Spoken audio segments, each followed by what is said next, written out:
कि जिस अतीक अहमद के खिलाफ पीड़ित परिवारों ने मुकदमा दर्ज कराया उसके परिवार के खिलाफ, वह समाजवादी पार्टी के द्वारा पोषित माफिया है और उसकी कमर पर तोड़ने का काम हमारी सरकार ने किया है। और फिर मैं कहता हूं इसी इस माफिया को मिट्टी में मिला देंगे, माफिया को मिट्टी में मिला देंगे। और इसके बाद माफिया ने भी खुद कहा, योगी जी अब हम मिट्टी में मिल गए हैं। हम आपके जरिए गवर्नमेंट से कहना चाहते हैं कि बिल्कुल मट्टी में मिल गए हैं, अब हमारे औरतों को बच्चों को परेशान न करें। आपने माफियागिरी करी क्यों? नहीं, माफियागिरी खत्म हो गई। ये मामला आप सभी को याद होगा। अगर आप भूल भी गए होंगे तो हाल ही में आई एक फिल्म ने एक बार फिर से इस पूरे वाकये की लोगों को याद दिला दी है। फिल्म धुरंधर 2 जैसे ही स्क्रीन पर आई, पहले तो दर्शकों की एक बड़ी संख्या में भीड़ वहां पर पहुंचती है, लेकिन उसके बाद इस मूवी को लेकर राजनीतिकरण भी तेज हो जाता है।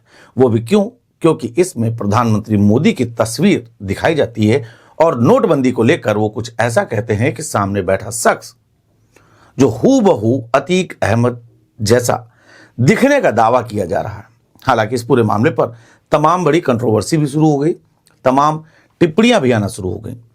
लेकिन इन्हीं सब के बीच में जिस मुद्दे पर सबसे बड़ी गहमा गहमी हुई, वो मुद्दा था कि अतीक अहमद के पाकिस्तान से कनेक्शन।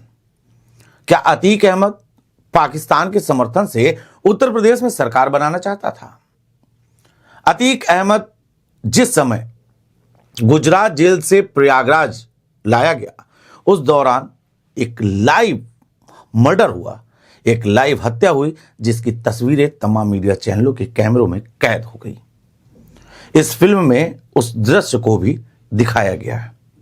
अतीक अहमद, प्रयागराज का वो नाम जो उस समय खूब ज्यादा सुर्खियों में आया था जब वकील उमेश पाल का हत्याकांड मामला सामने आया था। वकील उमेश पाल के हत्याकांड का क्या कुछ मामला था? इसके साथ ही फिल्म में दिखाए गए दृश्यों को लेकर जो कंट्रोवर्सी चल रही है, इन तमाम मुद्दों को लेकर प्रयागराज से हमारे सहयोगी मनीष यादव हमारे साथ जुड़ रहे हैं। मनीष, आवाज पहुंच रही है मेरी आप तक? जी मनीष, बड़ा आप प्रयागराज के रहने वाले हैं और प्रयागराज में इस वक्त फिर चर्चाओं में है, और प्रयागराज की धरती वैसे तो कुंभ के लिए भी चर्चाओं में रहती थी। अतीक अहमद, क्या वर्चस्व था प्रयागराज में? क्या वर्चस्व था? किस तरीके की तस्वीरें पहले दिखती थी? मनीष, समझना चाहेंगे आपसे। आपको बता दूं, देखिए, अतीक अहमद एक ऐसा नाम था जो पूरे प्रयागराज में ही नहीं बल्कि उत्तर प्रदेश में इस नाम का एक खौफ रहता था। और ये नाम इस तरीके से पूरे प्रयागराज में नहीं बल्कि पूरे उत्तर प्रदेश में चलता था कि जो ये नाम सुनता था शायद खौफ में रहता था और इसका खौफ देखने को मिलता था।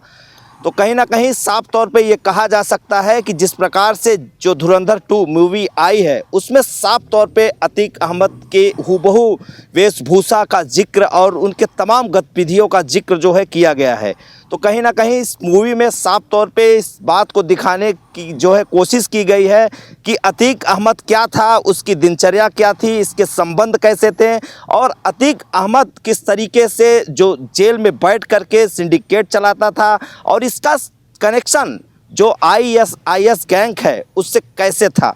तो ये साफ तौर पे कहा जा सकता है कि देखिए, अतीक अहमद का एक वो नाम था जो प्रयागराज की गलियों में एक शुमार रहता था। प्रयागराज ही नहीं बल्कि पूरे उत्तर प्रदेश में इसका एक खौफ रहता था। तो साफ तौर पे ये कहा जा सकता है कि देखिए, 15 अप्रैल 2023 की बात है, लगभग 10:30 बजे का वो समय था जब प्रयागराज में यानी कि काल्विन अस्पताल में अतीक अहमद को गुजरात जेल से प्रयागराज लाया गया था मेडिकल कराने के लिए। जैसे ही अस्पताल यानी कि काल्विन अस्पताल में ले जाया जा रहा था, लगभग 10:30 बज रहे थे। मीडिया कर्मियों के वेशभूषा में आए 3 हमलावरों ने ताबड़तोड़ जो है गोलियां बरसाई हैं। कहीं ना कहीं 18 से ज़्यादा फायरिंग जो है इन तमाम हमलावरों ने अतीक अहमद और उसके भाई अशरफ पर करके मौत के घाट उतार दिया था। देखिए, ये हत्या तब हुई थी जब अतीक अहमद पुलिस कस्टडी में थे। तो कहीं ना कहीं उसके बाद से ही हड़कंप मचा हुआ था। अब आप देख सकते हैं कि उसके बाद से देखिए ये लगातार मुख्यमंत्री योगी आदित्यनाथ की जब सरकार आई उसके बाद से उसके पहले का जो खौफ अतीक अहमद का हुआ करता था, तो कहीं ना कहीं सरकार आने पर माफिया अतीक अहमद ने खुद इस बात को कहा था कि अब तो मैं मिट्टी में मिल गया जी जी बिल्कुल तो बिल्कुल जिस मनीष, प्रकार से बिल्कुल उत्तर मनीष, प्रदेश के वो वीडियो भी खूब ज्यादा सोशल मीडिया पर वायरल हुआ था जिसमें अतीक अहमद ये गिड़गिड़ाते हुए दिख रहा था कि योगी जी अब हम आपसे अनुरोध कर रहे हैं कि हम मिट्टी में मिल गए। तो उस दौरान पत्रकार पूछता भी है माफियागिरी की ही क्यों थी, तो ये दृश्य सामने आते। अच्छा मनीष, हम समझना चाहेंगे कि प्रयागराज की धरती एक बड़े जनपद की तरफ अगर जानी जाती है, महाकुंभ और कुंभ की चर्चा खूब होती है। समझना चाहेंगे कि क्या कुछ माहौल पहले का हुआ करता था, क्योंकि एक बार फिर से वही अतीक अहमद का मुद्दा गरमाया हुआ है। योगी आदित्यनाथ ने सदन में भी साफ तौर पर कहा था कि माफिया को मिट्टी में मिला देंगे, और जहां पर जब यह घटना हुई थी उसके बाद महाकुंभ संपन्न हुआ था। पहले जब अतीक अहमद का पूरा वहां गैंग चलता था, सिंडिकेट चलता था उस समय, और उसके बाद जो महाकुंभ हुआ उसमें कितना अंतर मनीष आपने देखा, क्या समझा, हमारे दर्शकों को क्या बताना चाहेंगे? देखिए निश्चित तौर पे ये कहा जा सकता है कि जिस प्रकार से अतीक अहमद जो है गिड़गिड़ाता हुआ नजर आया था कि अब मैं खुद मिट्टी में मिल गया हूं, क्योंकि उत्तर प्रदेश के मुख्यमंत्री योगी आदित्यनाथ ने साफ तौर पे ये अल्टीमेटम दिया गया था उनकी तरफ से। ये कहा गया था कि माफिया को किसी भी प्रकार से बख्शा नहीं जाएगा, जो उत्तर प्रदेश में माफियागिरी करेगा, जो माफिया है उसको मिट्टी में मिलाने का काम जो है योगी सरकार करेगी। तो साफ तौर पे जिस प्रकार से देखा गया था कि प्रयागराज का वो धूमनगंज जिला का जहां पर वकील यानी कि अधिवक्ता जो उमेश पाल थे उनकी हत्या दिन दहाड़े प्रयागराज के धूमनगंज इलाके में कर दी गई थी, उसके बाद से ही लगातार ये सारे आरोप जो है माफिया अतीक अहमद पर लगे थे, उसके भाई अशरफ पर लगे थे, और उनके गुर्गे यानी कि जो माफिया अतीक अहमद के गुर्गे थे उन्होंने ही इस घटना को अंजाम दिया था। तो साफ तौर पे उत्तर प्रदेश के मुख्यमंत्री ने इस मुद्दे को सदन में भी उठाया था और साफ तौर पे अल्टीमेटम दिया था कि माफिया को किसी प्रकार से कतई जो है बख्शा नहीं जाएगा। उसके बाद से ही लगातार देखिए अगर बात की जाए तो जो महाकुंभ और कुंभ होते थे तो उसमें पहले जो उत्तर प्रदेश में योगी सरकार आने से पहले की जो दृश्य थे वो बहुत ही गंभीर हुआ करते थे, क्योंकि माफिया राज कायम था और लगातार ये वही अतीक अहमद है जो अपना एक सिंडिकेट चलाया करता था। तो पहले रंगदारी और जो मेला होता था, जो महाकुंभ होता था, उनमें एक अलग दृश्य देखने को मिलता था, क्योंकि जब अच्छा मनीष, सूचना ये भी मिलती थी, मनीष सूचना उस समय ये भी मिलती थी कि उस समय जो ठेका पट्टा और अन्य चीजों को जो आवंटन किया जाता था उसमें अतीक गैंग के गुर्गे जो थे वो हावी रहते थे। कहां तक सच्चाई थी इस मामले की? आप वहीं स्थानीय निवासी हैं। देखिए पुलिस सूत्रों की अगर बात करूं तो लगातार जिस प्रकार से जो उत्तर प्रदेश में पहले समाजवादी पार्टी की सरकार हुआ करती थी उस समय ये आरोप लगते हैं कि जो ये अतीक अहमद का सिंडिकेट था वो हावी था प्रयागराज में ही नहीं बल्कि पूरे उत्तर प्रदेश में। लेकिन साफ तौर पे जिस प्रकार से जो कुंभ हुआ करता था, जो उसका टेंडर होता था, तो अतीक के गुर्गे उस टेंडर को लेते थे और जबरी जो है रंगदारी वसूलते थे। इस तरीके के गंभीर आरोप अतीक अहमद पर लगे थे। लेकिन जैसे ही उत्तर प्रदेश में भाजपा की सरकार आई यानी कि उत्तर प्रदेश में मुख्यमंत्री योगी आदित्यनाथ ने कमान संभाला, उसके बाद से ही महाकुंभ और कुंभ की दिशा और दशा दोनों बदल गई।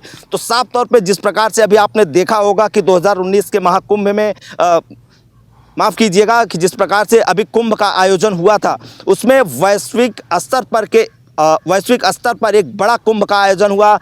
देश विदेश के कोने कोने से 67 करोड़ से ज़्यादा श्रद्धालुओं ने इस महाकुंभ में आस्था की डुबकी लगाई और लगातार जिस प्रकार से कुंभ की सराहना भी पूरे देश में हुई है। तो साफ तौर पे ये कहा जा सकता है कि जो मूवी है उसमें एक अतीक अहमद का हूबहू जो गतिविधियां और जो उसके संबंध थे साफ तौर पे उसको दिखाने का प्रयास किया गया है। अच्छा मनीष, अगर बात करें इस पूरे मामले को तो धुरंधर मूवी को लेकर बड़ी कंट्रोवर्सी चल रही है।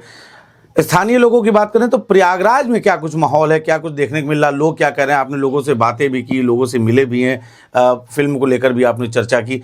इस फिल्म को लेकर प्रयागराज में लोगों में, स्थानीय लोगों में क्या चर्चा है? जैसा कि उस दृश्य में दावा किया जा रहा है कि जो दृश्य में व्यक्ति दिखाया जा रहा है वो अतीक अहमद है। देखिए निश्चित तौर पे ये कहा जा सकता है कि जो धुरंधर 2 मूवी है उसमें अतीक अहमद की दिनचर्या हूबहू जैसे अतीक अहमद के काले कारनामे हुआ करते थे, सेम उसी चीज़ को इसमें प्रदर्शन किया गया है, यानी कि दिखाया गया है। तो प्रयागराज में एक माहौल अच्छा है, क्योंकि ये कहा जा सकता है कि जो पहले गैंग अतीक का चलता था, उसके जो काले कारनामे हुआ करते थे, उसी की परिचर्चा जो है इस मूवी में की गई है, यानी कि हूबहू उसकी बातों को दिखाया गया है, उसके संबंध कैसे थे, उसकी दिनचर्या कैसे थी, और ये जो सिंडिकेट माफिया अतीक अहमद चलाता था वो कैसे चलाता था, सारी चीज़ें इस मूवी में जो है साफ तौर पे दिखाई गई हैं। तो प्रयागराज की अगर बात की जाए तो प्रयागराज में लगातार जो मूवी जब से आई है तब से लोगों में काफ़ी उत्साह है, लोग इस मूवी को देखने के लिए लगातार जो है सिनेमा घरों में पहुंच रहे हैं, और कहीं ना कहीं इस मूवी की सराहना भी कर रहे हैं। स्थानीय तौर पर फिल्म में उत्साह साफ तौर पर देखा जा रहा है। प्रयागराज की जनता भी इस फिल्म को पसंद कर रही है, क्योंकि शायद उसने वो दुख, वो दर्द झेले थे जो योगी आदित्यनाथ सरकार के आने से पहले उन लोगों को सामना करना पड़ता था। बहुत बहुत धन्यवाद मनीष आपका। हम आपसे आगे और भी अपडेट लेंगे।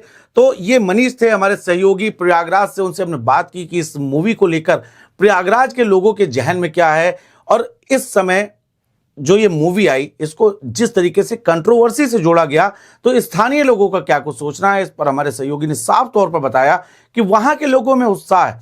एक बात और बड़ी सामने निकल कर आई है कि साफ तौर पे पता चला कि जो कुंभ और महाकुंभ होते थे, इसमें सबसे पहले जब अन्य सरकारों में कार्यक्रम होते थे तो उसमें अतीक के सिंडिकेट के लोगों का दबदबा रहता था।